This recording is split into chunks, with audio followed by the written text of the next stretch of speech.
Hi everyone. As you may know, I've been trying to do a video about Mark 11 to try to explain why I believe this is all about DNA. Well, more and more information has been coming out about the number 11 ever since I first set out to try to explain this, a lot that I didn't even realize at the time. For one thing, I didn't realize that this took place on Nisan 11.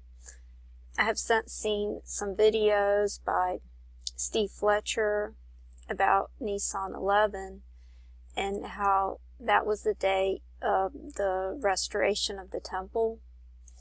And he's brought up some chapters such as John 2 and Matthew 21 and Luke 13, where it talks about the parable of the fig tree. And these are all describing the same events that took place here in Mark 11, where Jesus rode in on a donkey, and then the next day he cleansed the temple. That's when he started turning over the tables. And it also talks about the fig tree over here. And these were all things that I wanted to talk about because they all, I believe, represent the restoration of the temple. The part about the fig tree, the part about the turning over the tables, and the part about the donkey. These all allude to the restoration of the temple, which is really our DNA, which is why I believe it's in chapter 11. And I want to still try to explain that imagery because I think it's really important, but I just want to share with you some more things that have come out about that, about the number 11. There's also this video here by Jonathan Kleck that he's done on the Statue of Liberty, and he was recently told by God to look at the shape that's underneath the Statue of Liberty, the pedestal that it stands on. It's in the shape of a hendacogram. And he's showing this article here in Wikipedia where it says prisms over the hendacograms may be used to approximate the shape of DNA molecules. So it's saying that this 11-pointed star, this shape, is a representation of a DNA molecule, and that's why it's 11 points. And I've been talking about the number 11, and I've actually commented over here about the video that I did on the sheep and goats where it came out with 11 matches. And I had noticed that over here as he was talking, and let me see if I can find it, about the word in the Greek for liberty, and I had noticed that there were 11 matches or 11 occurrences showing up over here in the Strongs for the word liberty in the Greek, and so I commented on that. And as you can see here, it's showing the same thing in the Strongs. It says it occurs 11 times in 10 verses. The Greek word over here, it's actually pronounced aletheia, is how you would say that in Greek. It actually makes an F sound when you put an E and a U together in the Greek. It either makes an F sound or a V sound. So the actual pronunciation is aletheia. That's how you would say that in the Greek. A lot of times the way they explain the pronunciation is off in these Strong's pronunciations. Even when you listen to it, they usually, a lot of times they don't pronounce it the way it's really pronounced. But anyway, the point I want to make is that I'm realizing more and more that this all has to do with DNA. And if you look at this other form of the word, this is another form of the same word. This one is eleftheros, it's in the masculine. And in this one, there's 23 matches, which is half of 46. And so I'm finally realizing what this is all about.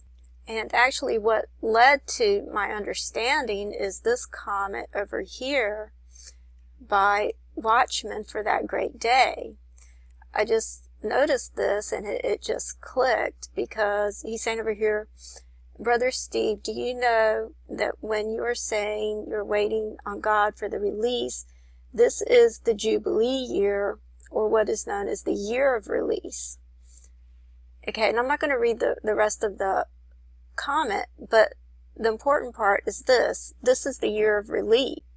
And it's interesting, if you look at this form of the word, this is the word elefthero, which means I release. This is another form, it's a different Strong's number, and this one was used 7 times, and this is year 7. But the important thing is that this is all about the number 11, which represents DNA. And so this is what Jesus was talking about when he said, the Spirit of the Lord is upon me, because he hath anointed me to preach the gospel to the poor. He hath sent me to heal the brokenhearted, to preach deliverance to the captives, and recovery of sight to the blind, to set at liberty them that are bruised, to preach the acceptable year of the Lord. So I believe this is the liberty that Jesus was talking about. And this is exactly what I wanted to try to explain about the DNA and the symbolism that's being described here. And I still want to explain this, but first I just want to give you a visual image of what's being described here, and then I'll explain why this is what is being described. But this is a visual image of what Jesus was talking about when he said that he was going to set at liberty the brokenhearted, to heal the brokenhearted, and to give deliverance to the captives. Our captivity is the flesh that we're in, and recovery of sight to the blind, and to set at liberty them that are bruised. This is the liberty that Jesus was talking about, and this is what is being described over here in this matrix. Let me just show you real quick. You have to actually back up a little bit from where the matrix starts.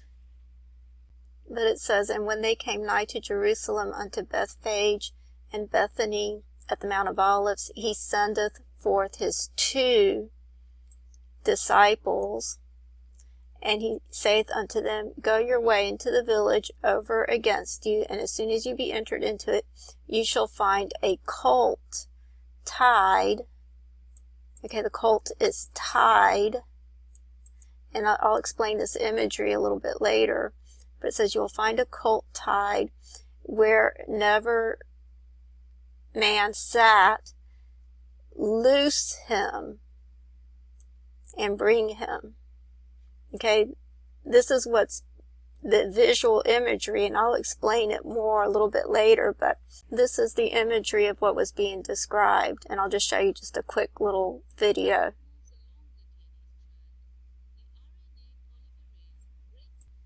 Okay, so now I'm going to try to explain the text over here, and I'm just going to use this visual image right here to explain our present condition, which is pretty much like it says over here, half angel, half devil. It means half the seed of the woman, half the seed of the serpent, ever since our DNA was corrupted at the garden. And so when you read the text here, you see it says, and when they came nigh to Jerusalem, they came unto Bethphage. And if you look at the word Bethphage, the word Beth is the word temple, means house or temple. And this is the house of unripe figs. And this is important later in the text where it talks about the fig tree. And this is what Steve Fletcher was talking about. He did a really amazing video. He gave a sermon over here where he was talking about the fig tree and the parable of the fig tree. And I'll put the links to the videos in the description box. But getting back to the text, when they came to Jerusalem, they came into the city called Bethphage and Bethany. And Bethphage means unripe figs. As you can see here, it's a house of unripe figs. And then Bethany, it's this word right here, and this means house of misery. So if you think of the temple as being like this, then this part would be the unripe figs, this part would be the misery. And it's important that this is at the Mount of Olives, because I've explained before how the Mount of Olives represents the temple of God, and that is where Jesus is going to come back when the temple is split. Okay, when the temple is split in half. Okay, so I'll go to the next verse. It says, "And saith unto him, Go your way into the village over against you, and as soon as you be entered into it, you shall see a colt tied, whereon never a man sat. Loose him, and bring him. And if any man say unto you, Why do you this? Say ye that the Lord hath need of him, and straightway he will send him hither. And they went their way, and found the colt tied by the door, without, in a place where two ways meet, and they loose him." Okay, so this verse right here is very important. There's a lot of imagery being presented here. And when I did this video right here that says, "Which road will you take?" So like a little music video, or my attempt at a music video. But when I did that, I realized that this was important, and I understood the imagery, and that it had to do with DNA, but at the time I didn't even realize how much it had to do with DNA. But I noticed this term over here where two roads meet. It's this word right here in the Greek. It's the word amphidon, and this is made up of two words. This first part, this prefix, is the prefix ambi or amphi, as in like ambidextrous or amphibious. It's this word right here, amphotero or amphoteri. It means both of two, both the one and the other. It's amphi or ambi, as in ambidextrous is what this prefix is. And then this part right here is aldon, which means road. So it's basically an ambi road. And so I realized that this was talking about a fork in the road. So it's talking about an image like this, and it's saying that it was tied in a place where two ways meet, and it was tied by the door. So you can visualize something like this, and a donkey tied over here by the door where two ways meet.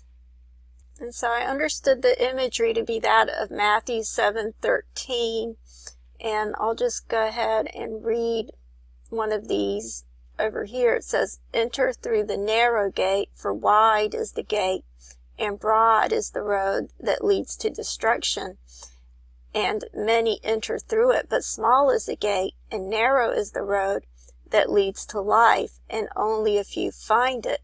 So I realized that it was giving this imagery over here about the broad road versus the narrow road.